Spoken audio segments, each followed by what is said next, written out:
Welcome back, everybody, to another episode of Sports with Skiz, episode 25. Today, we're going to be recapping week 10 in college football. We had some crazy, crazy shit happen.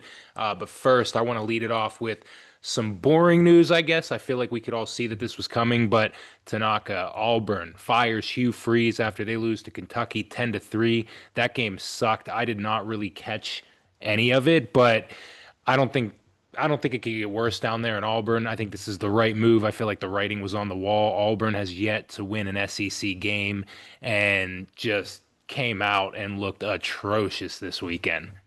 Listen, this game was so bad. Mark Stoops was crying afterwards. Okay, that's not exaggeration. He cried in the post-game interview. This is like the Super Bowl to him. All right, Auburn, Hugh Freeze, sayonara, buddy. Don't let the door hit you on the way out. It's just absolutely pathetic. Like I know Jackson Arnold was bad all year long, but you didn't prepare the backup. He played just as bad, if not worse. And then to say, you know what, Jackson, fuck off, dude. Let's bring him back in the fourth quarter. They give him two possessions at the start of the fourth quarter, two possessions. They go backwards. He ended the game with like minus 11 yards rushing. I watched that second half. It was grueling. It was absolutely teeth pulling. I wanted to punch myself. It was bad. Might need some bipolar medication. There's trauma to me after watching that. So you know what? Good. Get him gone. Yeah, it's kind of crazy. I feel like no team really deserved to win that. Just even looking at the stats, Auburn outgained Kentucky 241 to 240. Both had two turnovers. Kentucky had 17 or 16 first downs, excuse me, to Auburn's 17. And both teams only converted six third downs. Auburn 6 of 16, Kentucky 6 of 13. But yeah, that game sucked. Auburn, excuse me, they do have one win in the SEC. I'm sorry I messed up with that, but oh my God. I think I might have texted you or I was telling someone, I can't believe I was looking at that game before it kicked off and I was like, oh, over 44 and a half. I kind of like it. I kind of like it. Luckily, I didn't bet it, but holy shit. 13 total points. Somehow Kentucky was plus 11 and a half. They were plus 380 on the money line. So shout out to whoever took them and won outright. Yeah, I mean, I'm a sick dude, but you got to be fucking ballistic in the head if you're gonna bet that game. You know what I mean? So, Yeah. yeah, it was Yeah. bad. It was definitely Yeah, bad. that was really bad. Moving over to a game that was I feel like a little bit more exciting, more so in the second half, but Texas outlasts Vanderbilt's comeback and beats them 34 to 31. Knock, you made a video about it. Arch Manning looked really, really good this game. 25 of 33, 328 yards, three tutties. He finally looked confident. He looked like he was able to kind of read the defense a little bit before the plays. I know that that's something that he struggled with essentially the whole year. And you were getting gripe. Someone commented and was like, "It's Vanderbilt. What do you expect?" It's like, brother, he looked bad against like UT Martin. So like, I don't know what you're talking about. Plus, Vandy isn't the same old Vandy. They have two losses. They moved to 3-2 in the SEC. But this was a really good game. Well, to the fans out there, I'm sorry that Texas didn't cover the spread. That's just absolute bullshit. I mean, that is as bogus as it can possibly get. The defense just stopped playing. I mean, I wouldn't really necessarily call it a great or a good game. I mean, our Texas really controlled it from start to finish, wire to wire kind of deal. Not Vanderbilt, that fourth quarter though. Not that fourth quarter. yeah, Vanderbilt tried to make a push there at the end, but it just came up a little short. They got going a little bit too late. I had said this over to a buddy of mine over the phone who just was so against Texas. I'm like, listen, I love Diego Pavia as much as the next guy, but if you really break it down and look at Vanderbilt's roster, they're not that good. I mean, they don't have the talent. They really, I mean, they kind of still are Vanderbilt, but we just have learned to love Vanderbilt because it's Vanderbilt and they're good. You know what I mean? But offensively, they didn't have a receiver coming into the game over 300 yards rushing or receiving, and I don't even think it was close to that. Pavia leads the team in rushing yards. I mean, if you take that guy out of the equation, they might be a three-win ball club and back to the armpit of the SEC. So, I was confident in Texas. I'm sorry to the people out there that they didn't cover. That's total bullshit.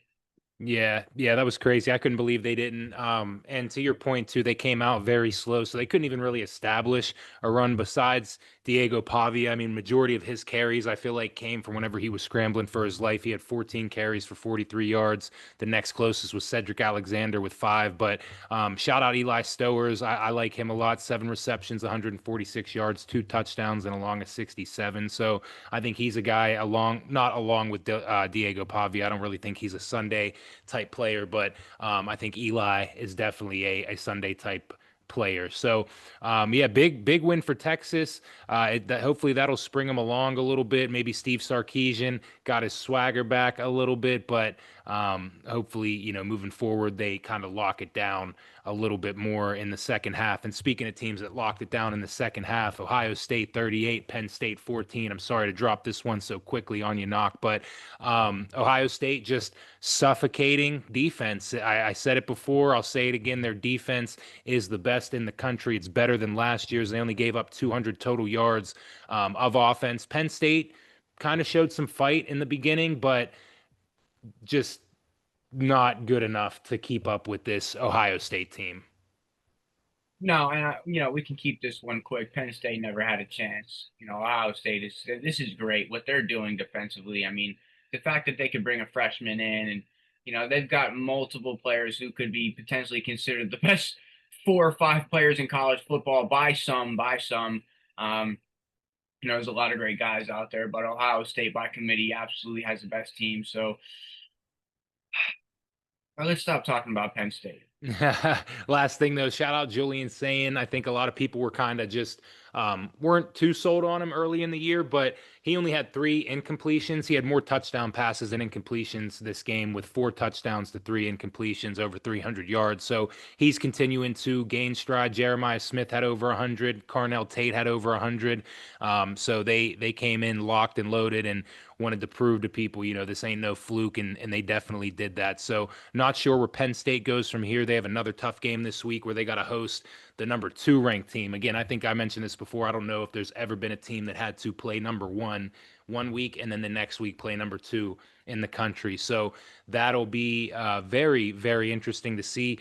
Going down to the SEC, going back to it, I guess. Georgia escapes Florida's Hail Mary of a game in a sense, where they kept it very, very close. I figured it was going to kind of be a little bit close with the rivalry that they have. They play this game in Jacksonville, I believe, every year. So big rivalry. Gunnar Stockton looked okay. This game was like kind of weird. It was more, I guess I give it more on the Georgia defense for pulling, the Bulldogs from under rather than the offense. Nothing really woed me, I guess, besides Branch, the wide receiver for Georgia. He had a very good game, Zachariah Branch. 10 receptions, 112 yards. So shout out to him. But Florida just can't get out of their own way. You got a guy wide open, and DJ Lagway underthrows him by a mile, and they don't catch it. And that's basically, all she wrote.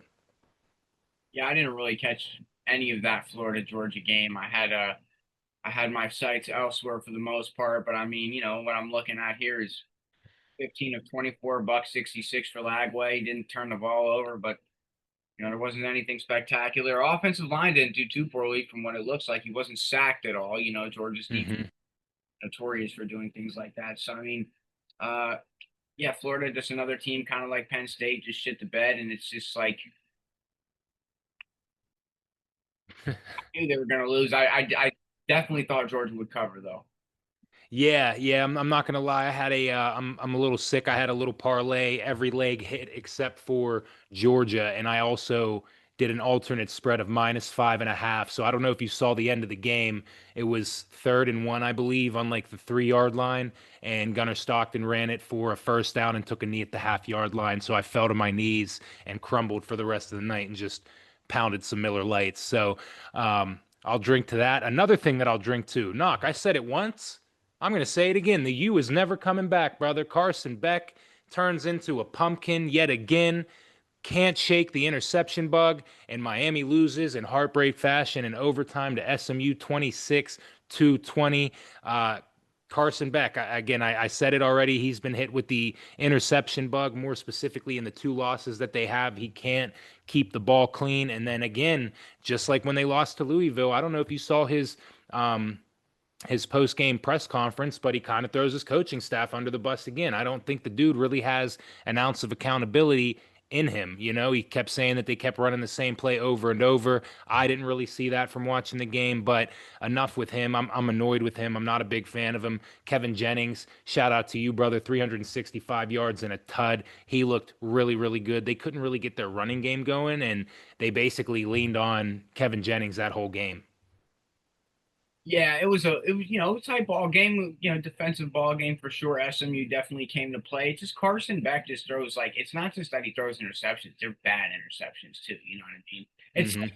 like Carson Beck's interceptions are like that strikeout in baseball. You're like, oh damn, that's a great cut. That's a great cut. It's kind of the opposite, if that makes sense. It's just like, oh, like what are you doing, bro? That's just the dumbest I don't know, just poor decision making on Carson Beck. I never really liked the guy. I wasn't too high on him. I did think he was going to perform at a higher level here. But you know what? That was a weird environment. You got to think about Miami, even though it's Texas.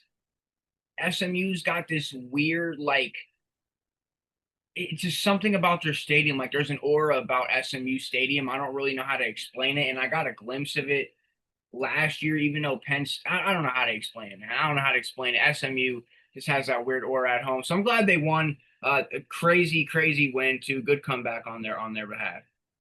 Yeah, I don't know, it's weird, man. I put it more on Miami. They just the last couple years, I feel like they start so hot and they start gaining this recognition. And like I said, people start saying, "Is the U back? Are they finally back?"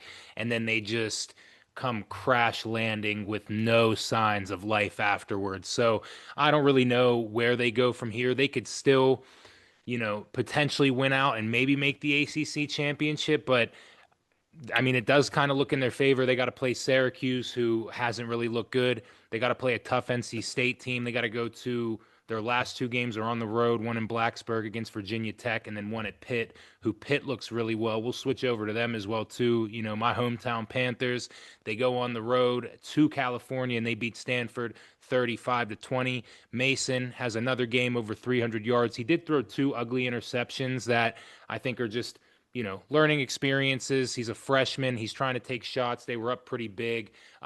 Shout out to Jakyron Turner, another true freshman in that backfield, 22 carries, 127 yards. He looks like Pitt's future back, which is awesome. Kenny Johnson, another big game, another touchdown. And then, boy, this Pitt defense, man, they were suffocating Stanford. I know they scored 20 points, but I don't even think it should have been that. Again, Pitt kind of turned the ball over a couple of times, and the defense was out there more than they'd like. But I'm telling you, man, Kyle Lewis should be a day one pick for someone in the NFL draft next year. That dude is a beast. 11 tackles, 5 solo, 2 passes deflected, and an interception. Shout out to what's his name here? The cornerback, Sean Lee Jr., true freshman, another true freshman that's getting to some starting time. Had his first career interception that was a pick six as well too. So Pitt Panthers are looking nice, man. They're looking nice. They got a bye week this week, then they host Notre Dame, so it'll be interesting to see what happens moving forward. Stanford, they stink. Your boy, man, your boy Ben Gabranson sucks. I don't know if you saw his 3 interceptions. They were all so bad. Yeah, I watched the first half of that game. Stanford kind of was keeping it close there. I think it was like a 14-7 ball game for a while, maybe 14-10. He threw back-to-back interceptions. One of them, I know you guys, I mean, shit, Stanford was at like the 30-yard line. They were driving. So, I mean, they looked competitive to start the game. And, here's the thing about a team like Stanford, they thrive off running the football. That's where they've gotten their couple of victories this year was running the ball. And a quarterback like Gold Branson can't win games by himself. He's shown that he's not the most competent quarterback. He doesn't have a strong arm. He's not accurate. So, Mm-mm. Pitt, I'd like to see you guys here in the rankings at some point. It's got to happen, right? I mean, what you guys, Yeah. brand of football that you guys are displaying on the field is awesome. Mason Heinshell looks, I mean, I just nothing bad to say about him. He just is awesome every single time I watch him play. So, Pitt seems to find ways to do it without Desmond Reed at the running back spot. He's been battling injuries this season, but they're a scrappy football team. I like them a lot, as a matter of fact. So I expect to see you guys in a ranking. Yeah, and what'll be helpful, knock to you saying about Desmond Reed, he's kind of battled a high ankle sprain since basically week 2, I believe it was, against Central Michigan. He kind of went down with that, but this bye week, hopefully he'll be able to return back to at least close to 100%, but then a big help at the middle linebacker position.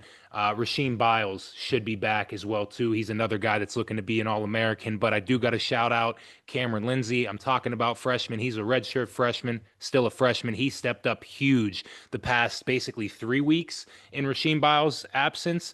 Hometown kid from Aliquippa stayed home, was a former ESPN top 150 recruit, and he's looking like the next great Pitt linebacker. So shout out to him.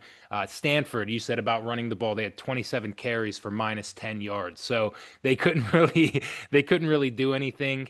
They were trying to get it going. I have to shout out Frank Wright for just trying to stay, consistent, but nothing too much to really write home about. And then knock, we'll go over to your one of your favorite teams, wink wink. Clemson loses again to Duke. How you feeling about that one? Oh, I don't even know anymore, man. Clemson kind of got robbed there at the end, with that not non-pass interference call, if I'm not mistaken. So I mean, Hmm. that kind of sucks. I mean, their offense looked good. It's just their defense like was supposed to be what carried them throughout the season, and it is just so.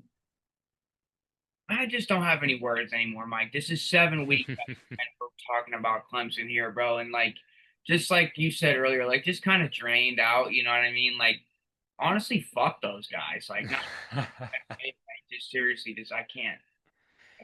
I can't. Yeah, They're just so bad. They're always out of place. They can't tackle. The D line can't get any pressure. It's just so bad. I don't know, man. it really must be like it must be like a Penn State thing following everybody around because you know who their D coordinator is down in Clemson, right? Penn State's It former. it's former, it's Tim Allen or whatever his name is, right? Tim Allen, I believe his name is. I think they snubbed him away this off season. Is it Tim Allen? I know that's an actor. I'm probably saying the name Tom Allen. I'm hype. Tom Allen.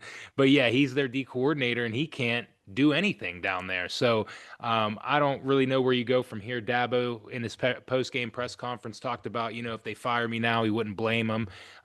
Seems like he's getting a little bit desperate. He also did get fined for some choice words that he said against the ACC officiating. But we'll move on from them. We'll go to happier things for you, Knock. Your West Virginia Mountaineers pull off the upset against number 2 Houston Cougars, 45-35. I'll let you take it away. One thing I do want to say is shout out to West Virginia's run game. They put up 246 yards on the ground. They looked very well, and their defense played really good as well too.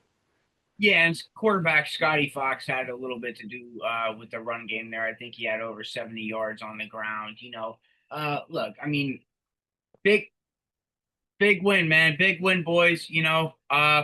Just another team that's kind of worn me down all season. They've just been the least competitive, and you played Connor Wigman, you know what I mean? Like that's like to me, that's nothing major. I'm not gonna sit here and be like a lot of these West Virginia fans on Twitter who are just so ecstatic and they think, oh, Scotty Fox is a savior. One win.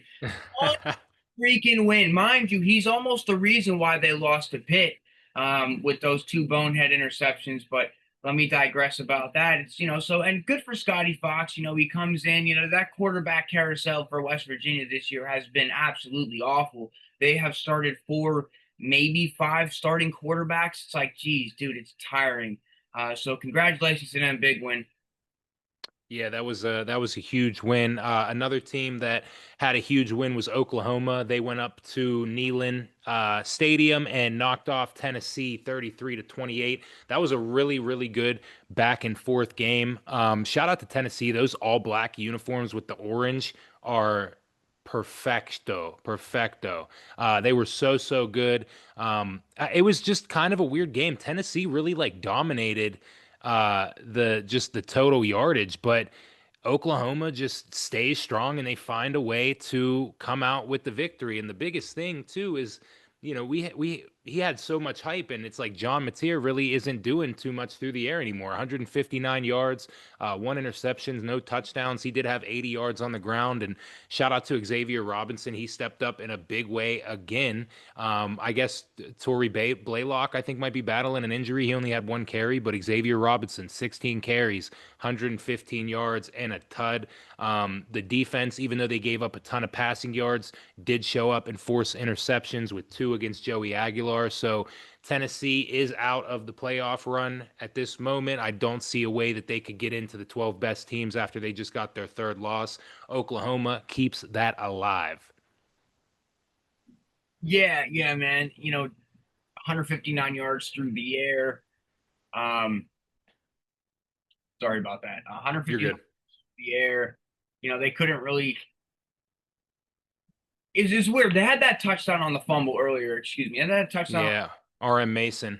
They drove down the field enough to get themselves in field goal range. They had like 3 or 4 field goals made, and then like a 1 yard rushing touchdown by the running back, I think, and 1 yarder from Mateer. You know what I mean? So it was a weird Hmm. game considering that Aguilar throws for pretty much 400 yards passing.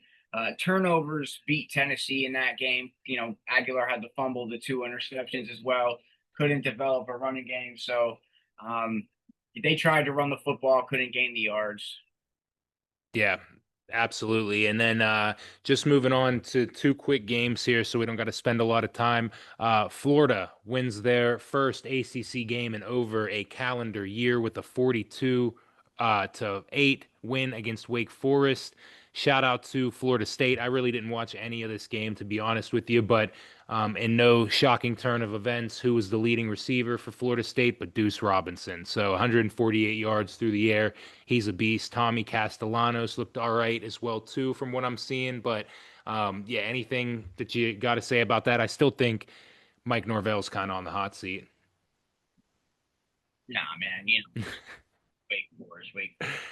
Fuck them boys. Yeah. And then last game that I did want to shout out as well too. Shout out to Utah. They beat the absolute brakes off of Cincinnati 45 to 14. Cincinnati's defense could not get a stop to save their life. It was 24 to 7 going into halftime. Cincinnati comes out, scores. It's 27-14. You're praying to God that they could get a stop, and it's just like they could not do anything against the Utah offense. So shout out to Utah. That's a big, big win. They're sitting at 7-2, 4-2 in the Big 12. Cincinnati falls to 7-2, but 5-1 in the Big 12. So it'll be interesting to see how that conference shakes up. And Brandon Sorsby, you called it, Knock. He did have a pretty bad game, 11 of 13 passing, just one touchdown, one pick. So shout out to you. You called that. Yeah, man, a good quarterback just sometimes, it's not in the cards. One guy can't do it alone. And Utah played a great, great game. I want to highlight quarterbacks. Dylan Raiola lost for the season for Nebraska there, so that kind of sucks. Yeah. I think Nebraska was any good anyway. I didn't think that they were good with him. I think they'll be 10 times worse without him, and I think Matt Rule might be on his way out the door. Hopefully not to Penn State and happy back. Well, they just extended him. Did I don't they? think he's going anywhere. Yeah, he's not going to go anywhere. They extended him, so he's not going to be going to Penn State. So you're lucky about that. He is. It would be funny because he's similar to James Franklin in that he's 0-8, I believe, in games at Nebraska against top 25, and then something even crazier overall. I think maybe two wins, like very, very similar, which is weird. But yeah, shout out to baby Patrick Mahomes. Hopefully he gets better and comes back next year better than ever too. We never root for injuries. Right. A couple of crazy games in the FCS just to move to. We could just kind of go over these a little bit, but Tortland State, they were 9-1. They lost to Abilene Christian last week, 31-28. South Dakota State drops their second in a row. They were 30 and a half, 31 point under or favorites against Indiana State. They lose outright at home, 24-12. UC Davis loses to Idaho State, who only had two wins on the season, 38-36. North Dakota got upset by their rival, South Dakota, 26-21. And Lamar got upset as well too, facing Incarnate Word, who also, I believe, only had one or 2 wins, excuse me. So a lot of up like ranks or undefeated teams, upsets in the FCS level. Excuse me, there I kind of lost my train of thought, but that was crazy to see. More specifically, South Dakota State. They don't lose games like that anymore. Shout out to North Dakota State. They stay undefeated at 9-0. They had a very, very tough game against Youngstown State. They beat them 38-30 at home. Youngstown State had a chance to drive the field and tie the game with like a minute and some left. And on their first play, they fumbled and North Dakota State recovered. So it was game over from there. But that's basically all I have from this week. Knock, do you have anything else that you wanted to mention or talk about? No, sir. No, sir. I think we're all good and looking forward to Thursday and what we have for college football this weekend. Absolutely, absolutely. All right. Well, as always, we really appreciate it, guys. Make sure you go check us out now live on Spotify, Apple, podcasts, everything that you could think of for podcast wise. Make sure you go hit that follow button, like, subscribe on YouTube, and go follow us on all of our socials. But thank you guys again for tuning in, and we'll talk to you guys again soon.